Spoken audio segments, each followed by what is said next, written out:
अस्सलाम वालेकुम जी। मैं शगुफ्ता की मिलोदी एक मरतबा फिर अलीगढ़ मुस्लिम यूनिवर्सिटी का मकाला लेके आपकी खिदमत में हाजिर हूँ।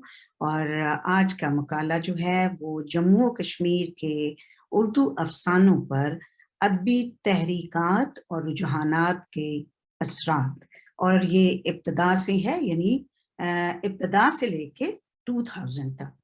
और मकाला लिखने वाले हैं ज़फ़र अब्दुल्ला वानी, और इनकी निगरान हैं डॉक्टर मुसर्रत जहां।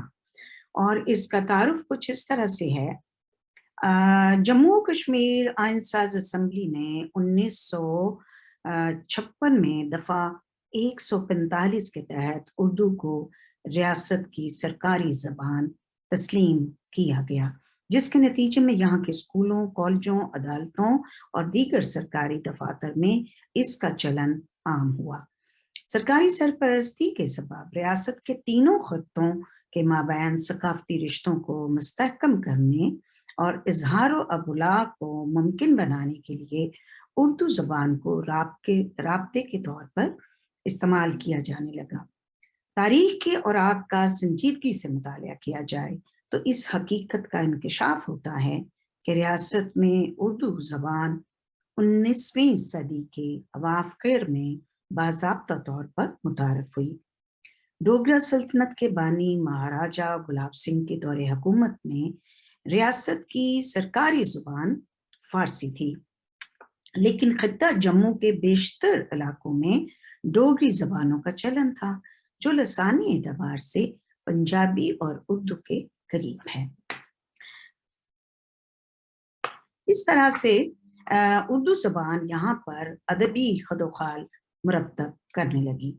महाराजा प्रताप सिंह ने 1999 में उर्दू को बाज़ाब्ता तौर पर सरकारी जबान का दर्जा दिया और धीरे धीरे इस जबान का दायरा फैलता गया।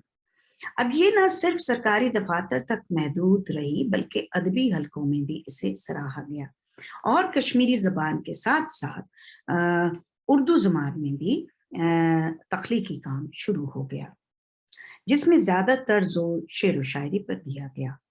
कुछ अर्सा गुजरने के बाद शायरी के साथ साथ उर्दू अफसाने की कोंपलें भी फूटने लगी और 20वीं सदी की तीसरी दहाई से जम्मू कश्मीर के उर्दू अफसाने की इब्तदाई नकूश सामने आने लगे। इब्तदा में रियासत जम्मू कश्मीर के अफसाना नगारों ने रोमानी अफसाने लिखे, लेकिन रफ्ता रफ्ता इनके अफसानों के मौज़ूआत में वुसअत पाई जाने लगी और इनके मौज़ूआत का दायरा वसी होता गया। उन्होंने रोमानी अफसानों के अलावा अपनी सरजमीन की हकीकी जिंदगी के समाजी, इक्तिसादी, नफ्सियाती और सियासी पस मंजर वाले अफसाने सरंजाम दिए, जिससे जम्मू कश्मीर के अफसानों में मुकामी रंग और इनफरादियत नुमायां होने लगी। रियासत में जब अफसाना निगारी की आमद शुरू हुई तो यहाँ तख्लीक कारों के सामने जिंदगी के निजी मसाइल के साथ साथ शख्सी राज के जुल्म सितम की रुदात भी कलमबंद करने की जरूरत महसूस हुई। जैसे उनको एहसास हो गया था कि तख्लीक कार पर यह फर्ज आयद होता है कि वो अपने ज़माने की अक्कासी भी करे, लेकिन जो ही रियासत में तरक्की पसंद तहरीक की लहर पहुंची तो हर तरफ से इस तहरीक की आबियारी होने लगी।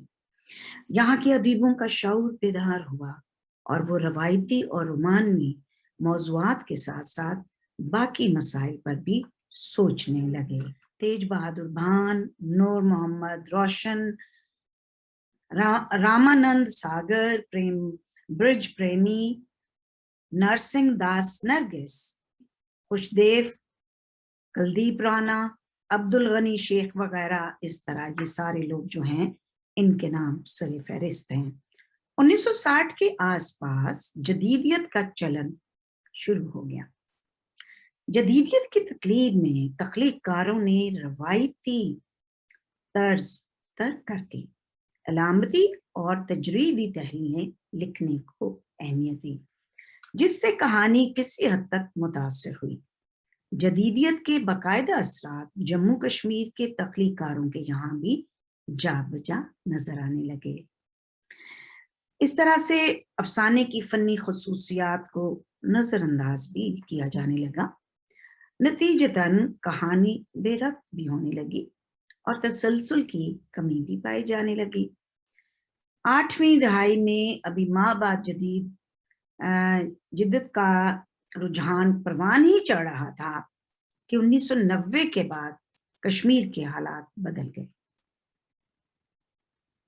گرنیڈ اور گولیوں کی گھن گرج سنائی دینے لگی۔ اس سانے کا شکار نہ صرف وادی کا عام انسان ہوا بلکہ ریاست کے قلمکاروں پر بھی اس کے اثرات پڑے اور لہذا فطری طور پر ان کے موضوعات میں بھی تبدیلی آنے لگی۔ اور یہ جو مقالہ ہے یہ 4 ابواب اور اس پر مشتمل ہے۔ باب اول میں ادبی تحریکات و رجحانات کے عنوان ہیں، جس کے 3 ذیلی عنوانات ہیں۔ پہلا، تحریک اور رجحان کے معنی۔ دوسرا، تحریک اور رجحان کے درمیان فرق۔ تیسرا، تحریکات و رجحانات کی اہمیت اور افادیت۔ باب دوم کا عنوان ہے جموں و کشمیر کے افسانوں پر ترقی پسند تحریک کے اثرات۔ جناب، مقالے کا تیسرا باب جو ہے وہ جموں و کشمیر کے افسانوں پر جدیدیت کے اثرات ہیں، اور تیسرے باب کو 3 ذیلی عنوانات میں باندھا گیا ہے، جس میں پہلا، اردو ادب میں جدیدیت کا آغاز اور اغراض و مقاصد۔ دوسرا، جموں کشمیر میں جدیدیت کا آغاز۔ تیسرا، جموں کشمیر میں جدیدیت کے اثر لکھے گئے افسانوں کا تجزیہ۔ باب چہارم جموں کشمیر کے افسانوں پر جدیدیت کے اثرات کے عنوان کے تحت باندھا گیا ہے۔ اس کو بھی 3 ذیلی عنوانات کے تحت لکھا گیا ہے۔ پہلا، اردو ادب میں ماں بعد جدیدیت کا آغاز اور اغراض و مقاصد۔ دوسرا، جموں کشمیر میں ماں بعد جدیدیت کا آغاز۔ تیسرا، جموں کشمیر میں ماں بعد جدیدیت کے زیر اثر لکھے گئے افسانوں کا تجزیہ۔ اور اس مقالے میں آخر میں حاصل مطالعہ اور کتابیات درج ہے۔ تو جناب، یہ تھا آج کا مقالہ، اور اگلی دفعہ ہم ایک اور مقالہ لے کے حاضر ہوں گے۔ اجازت دیجیے، خدا حافظ۔